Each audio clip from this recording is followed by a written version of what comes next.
El modo de dar de una vez en el clavo es dar 100 veces en la herradura, decía el gran Miguel de Unamuno. El valor de la perseverancia. Muy buenos días. Este es el servicio de la Iglesia Anglicana de la Santa Trinidad. Vamos a estar hablando de estos temas y de otros muy interesantes en este día. Muy bienvenidos. Adelante. Oración colecta de la semana. Fruto de la gratitud. Dios omnipotente, por nosotros entregaste a tu Hijo único como sacrificio por los pecados y como ejemplo de vida piadosa. Danos gracia para recibir con gratitud los frutos de su obra redentora y seguir de día en día las huellas benditas de su santísima vida. Por Jesucristo tu Hijo, nuestro Señor, que vive y reina contigo y el Espíritu Santo, un solo Dios, ahora y por siempre. Amén. En ocasiones es difícil dimensionar el grado de deuda que tenemos con algunas personas por todo lo que nos han dado en la vida. Esto es especialmente cierto de las personas más cercanas, dado que nos acostumbramos rápidamente a lo bueno que nos dan. Se siente natural ser amado, ser cuidado. Quizás nos recuerda los cuidados maternales del inicio de nuestra vida. Del mismo modo, y más difícil aún, es dimensionar lo que Cristo hizo por nosotros, y lo que sería nuestro futuro sin su intervención. Al no conocer en profundidad lo que Dios es y piensa, no tomamos conciencia plena de lo que significa su sacrificio por nuestro bien. Los mejores frutos son los de un corazón agradecido, y para hacerlo es necesario conocer lo que debemos agradecer. Esta es la primer deuda y, a la vez, es el primer fruto. La lectura se encuentra en Isaías 56, versículos 6 y 7. Y a los extranjeros que se entreguen a mí para servirme y amarme, para ser mis siervos, si respetan el día de reposo y no lo profanan, y se mantienen firmes en mi pacto, yo los traeré a mi monte sagrado, y los haré felices en mi casa de oración. Yo aceptaré en mi altar sus holocaustos y sacrificios, porque mi casa será declarada casa de oración para todos los pueblos. Es palabra del Señor.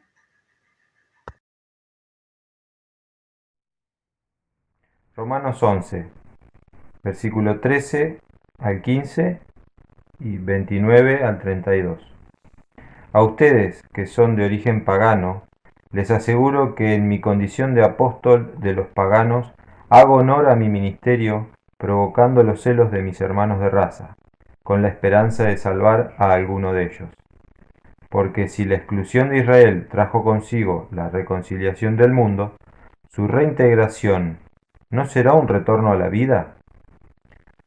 Porque los dones y el llamado de Dios son irrevocables. En efecto, ustedes antes desobedecieron a Dios, pero ahora, a causa de la desobediencia de ellos, han alcanzado misericordia. De la misma manera que ahora ustedes han alcanzado misericordia, ellos se niegan a obedecer a Dios. Pero esto es para que ellos también alcancen misericordia, porque Dios sometió a todos a la desobediencia, para tener misericordia de todos. Amén. Este es el Evangelio de nuestro Señor Jesucristo según San Mateo, capítulo 15, versículos 21 al 28. Saliendo Jesús de allí, se retiró a la región de Tiro y Sidón. Y he aquí, una mujer cananea que había salido de aquella comarca, comenzó a gritar diciendo: Señor, hijo de David, ten misericordia de mí. Mi hija está terriblemente endemoniada. Pero él no le respondió palabra. Y acercándose sus discípulos le rogaban, diciendo: Atiéndela, pues viene gritando tras nosotros. Y respondiendo él dijo: No he sido enviado sino a las ovejas perdidas de la casa de Israel. Pero acercándose ella, se postró ante él diciendo: Señor, socórreme. Y él respondió y dijo: No está bien tomar el pan de los hijos y echárselo a los perrillos. Pero ella dijo: Sí, Señor, pero también los perrillos comen de las migajas que caen de la mesa de sus amos. Entonces, respondiendo Jesús le dijo: Oh mujer, grande es tu fe, que te suceda como deseas. Y su hija quedó sana desde aquel momento.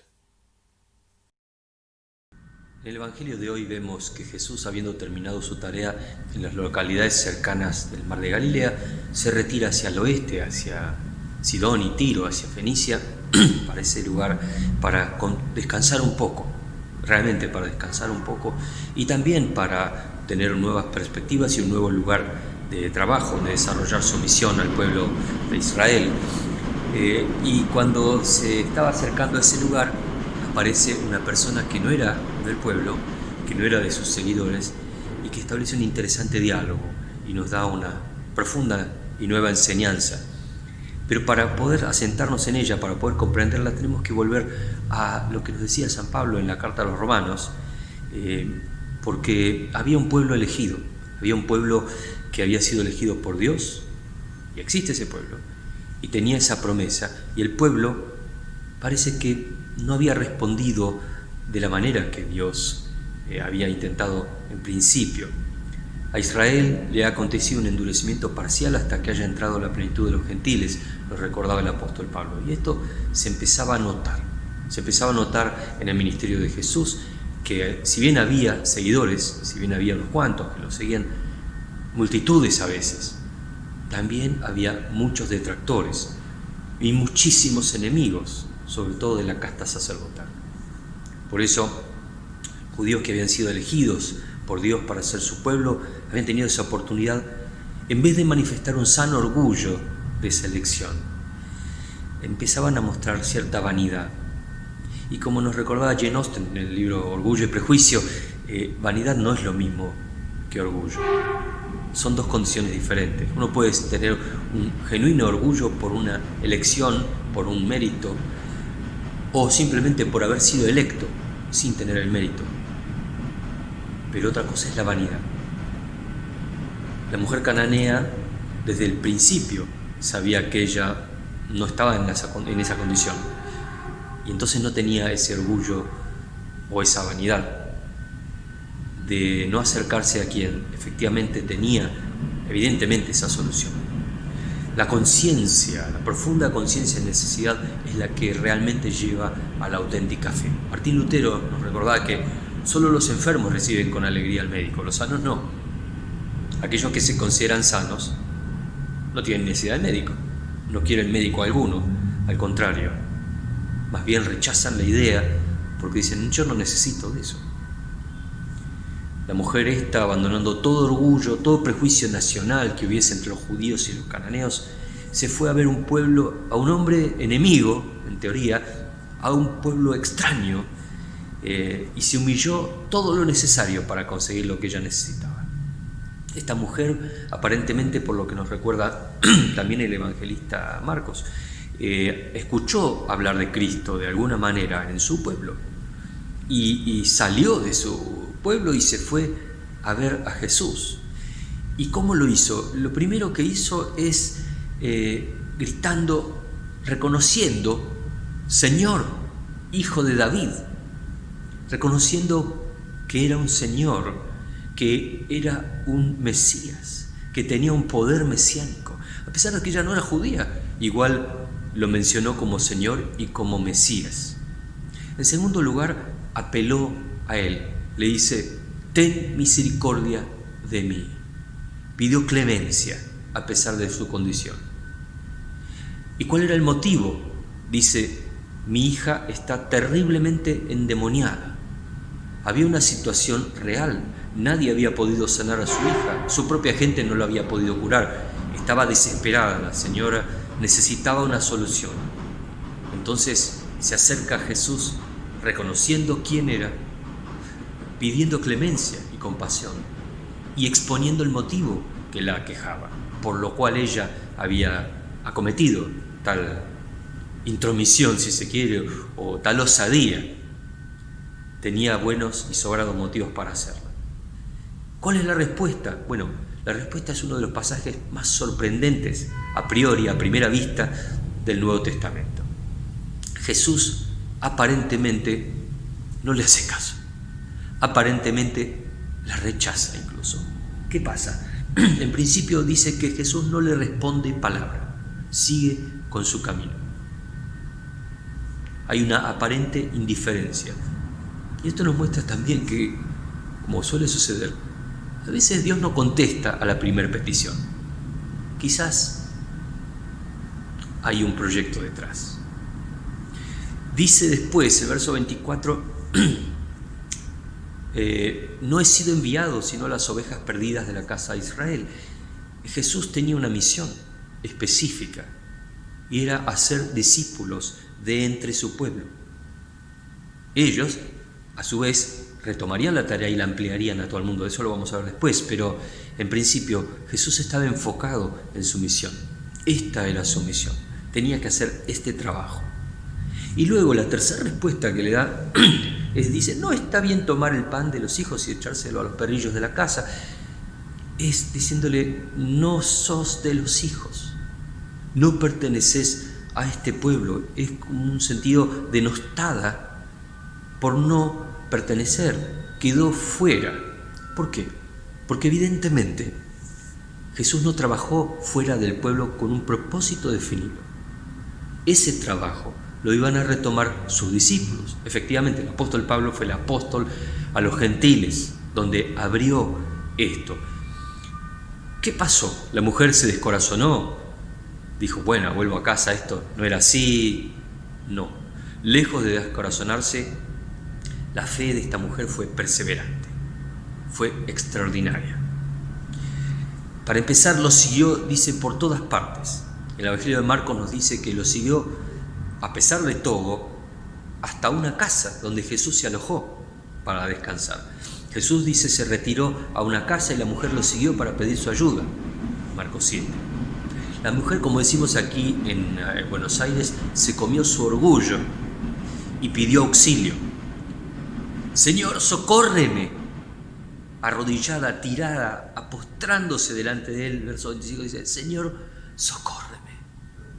No tengo otra salida, no tengo otro recurso, no tengo otra solución. Por favor, socórreme. Una actitud de humillación que, lejos de ofenderse por un aparente rechazo, entrevió en ese silencio una posibilidad. Finalmente, después, cuando Jesús le dice esta respuesta de los perrillos de la casa, etc., ella, ¿qué dice? Sí, Señor, pero también los perrillos comen de las migajas que caen de la mesa de sus amos. Ella se reconoció inmerecedora, reconoció la veracidad de lo que Jesús dijo. Sí, yo no soy judía, yo no soy parte de ese pueblo elegido, yo no soy de los tuyos, es verdad. Pero la mujer no se dio por vencida porque tenía claro que si Él era todopoderoso, también tenía que ser clemente y compasivo. También habría algo para ella. Y tomó esa respuesta de Jesús y hizo una contrapropuesta. Dice, efectivamente, sí, es verdad lo que vos decís, pero aún nosotros podemos tomar lo que te sobra, lo que les sobra a los que quizás no tuvieron tanto cuidado al comer. Las migajas que caen también pueden ser usadas por nosotros. Finalmente, entonces, vemos que Jesús la alaba, le dice, mujer, qué grande es tu fe, qué grande es tu fe. Persististe. Primero la indiferencia, después no, porque mi misión es otra cosa, después dijo, no, pero mirá que no sos, y persististe. A Dios le gustan los persistentes. A Dios le gustan los persistentes, no le gustan los diletantes, no le gustan los que les da lo mismo, no le gustan los que ni fu ni fa. De hecho, en Apocalipsis dice que a los tibios los va a expulsar. A Dios le gustan los que son osados, a los que son insistentes. Que te suceda entonces como deseas. Y efectivamente, cuando la mujer vuelve a su casa, su hija estaba ya sana. Las migajas habían caído y se habían alimentado. Efectivamente, fue sanada. Su fe perseverante, insistente, fue la clave de esa sanidad. Ahora, esto nos pone en un problema. Es que Dios entonces cambia de idea. Por lo que dice textualmente, parece que hubiese cambiado de idea, pero acá nos enfrentamos con el tema de los atributos no comunicables de Dios. Dios es inmutable, no puede cambiar de idea tampoco. Pero nos queda claro del análisis del pasaje que Jesús como profeta tenía una misión: proclamar el mensaje al pueblo elegido, hacer discípulos de ellos y que ellos continuasen posteriormente su obra. Ahora vamos a ver por qué. Pero como Mesías sí tenía la misión de ser propiciación por el pecado de todo el que le busque. ¿Dónde vemos esto? Dios no cambia.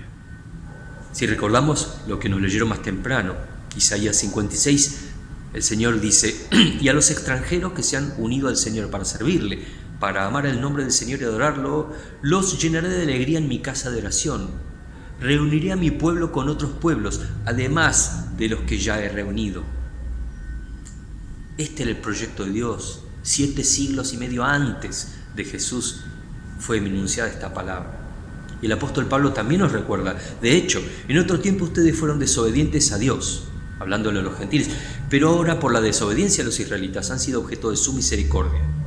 Asimismo, estos que han desobedecido recibirán misericordia ahora como el resultado de la misericordia de Dios hacia ustedes. Vuelve a haber una relación entre los pueblos y van a ser un solo pueblo, el pueblo de Dios. Por eso, nosotros como recipientes de esa tremenda bendición, es nuestro privilegio, nuestra responsabilidad llevar este mensaje a todos en nuestro tiempo. Llevarle el mensaje de reconciliación de Dios con su pueblo y de la ampliación del pueblo de Dios a todo aquel que le busque. Esa es nuestra responsabilidad como cristianos.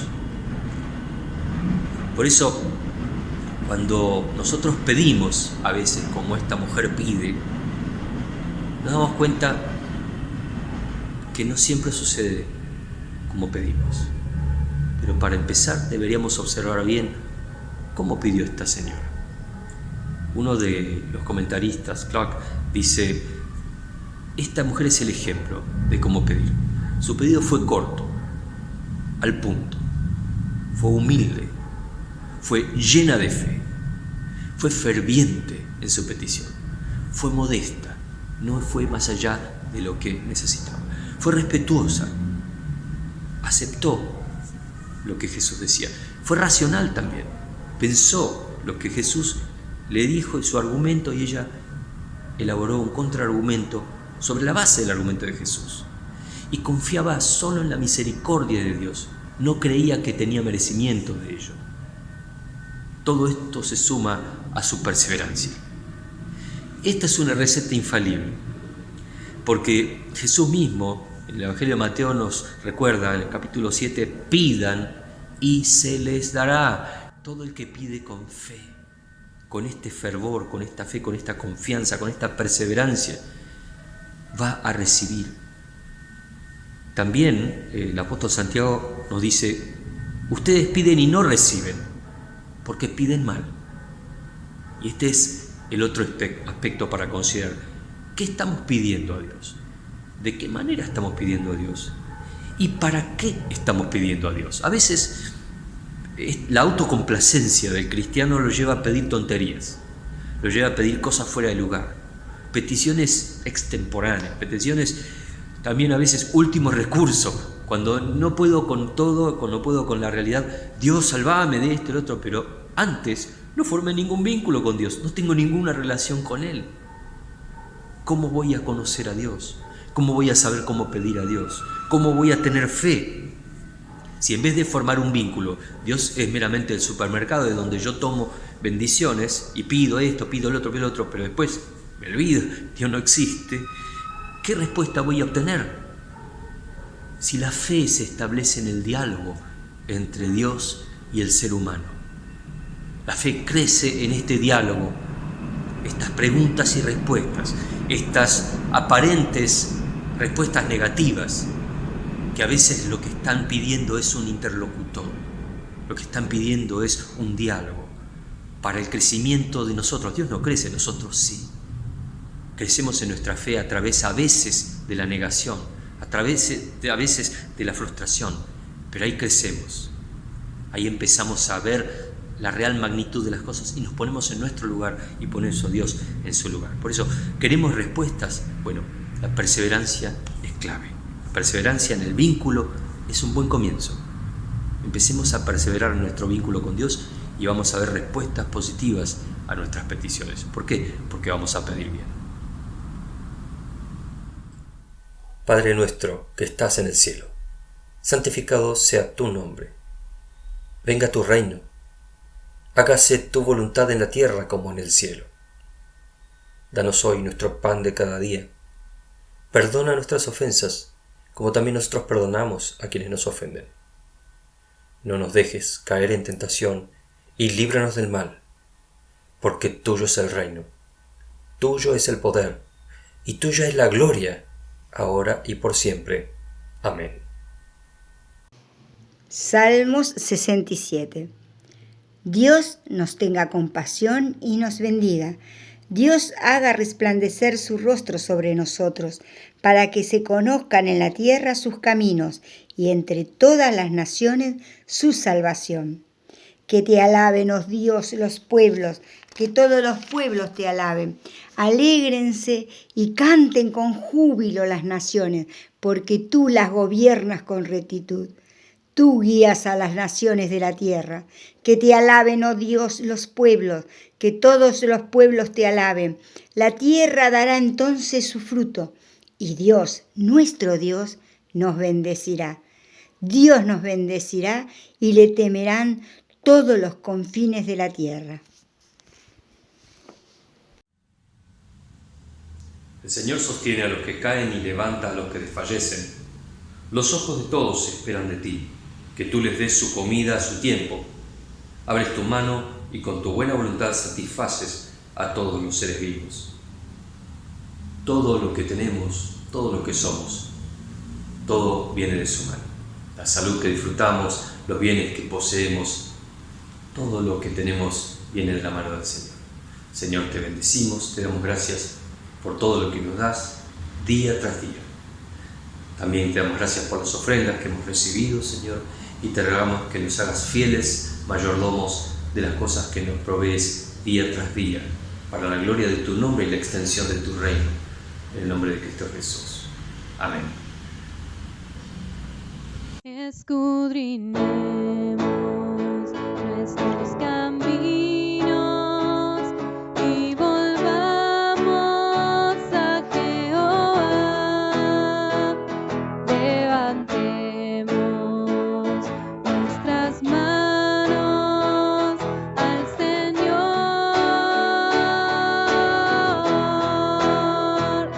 Levantemos nuestras manos a Dios en los cielos y volvamos a Jehová nuestro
Reflexión de la semana. Hacernos cargo. Antes que podamos ver la cruz como algo que ha sido hecho para nosotros, debemos verla como algo hecho por nosotros. Por el reverendo John Stott. La cruz de Jesús es el resultado de un proceso pretérito, pero que tiene consecuencias contemporáneas. El pecado es una insidiosa condición que se empeña en aparecer a cada momento, en cada cosa, recordándonos que solo somos polvo, seres limitados y proclives al error. De ahí la necesidad de la cruz, la necesidad de deshacerse de ese enemigo existencial que limita las posibilidades que, de otra manera, tendríamos para hacer de ésta una mejor vida y un mejor mundo. Pero una de las primeras consecuencias del pecado es la carencia de conciencia, una pérdida de la dimensión de nuestra responsabilidad en los actos que lo manifiestan. No es posible que nos demos cuenta de la necesidad de la cruz si no somos conscientes que cada día nosotros mismos hacemos necesaria la cruz.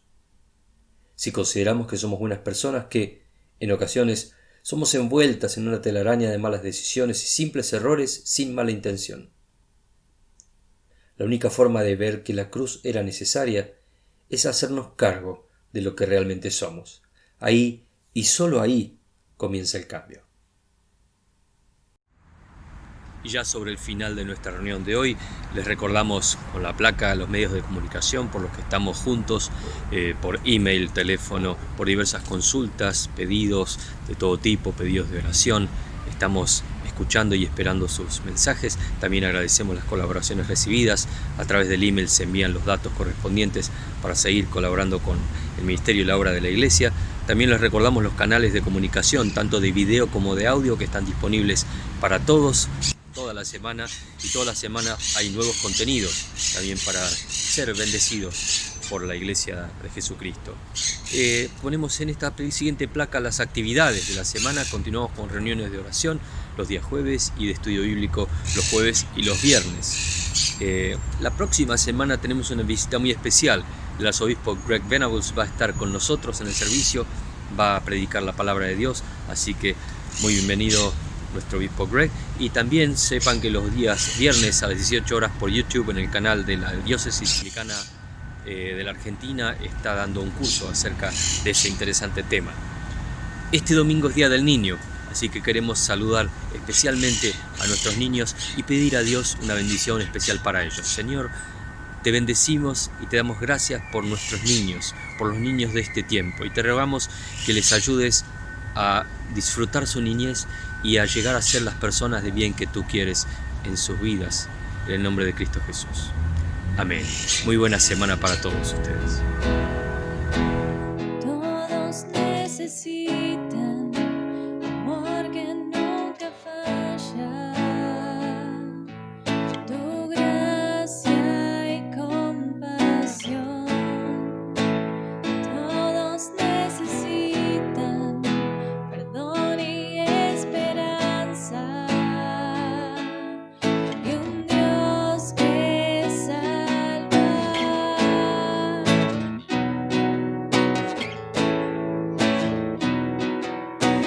Cristo puede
Solo Dios puede salvar, mi Dios puede salvar, por siempre, autor de salvación.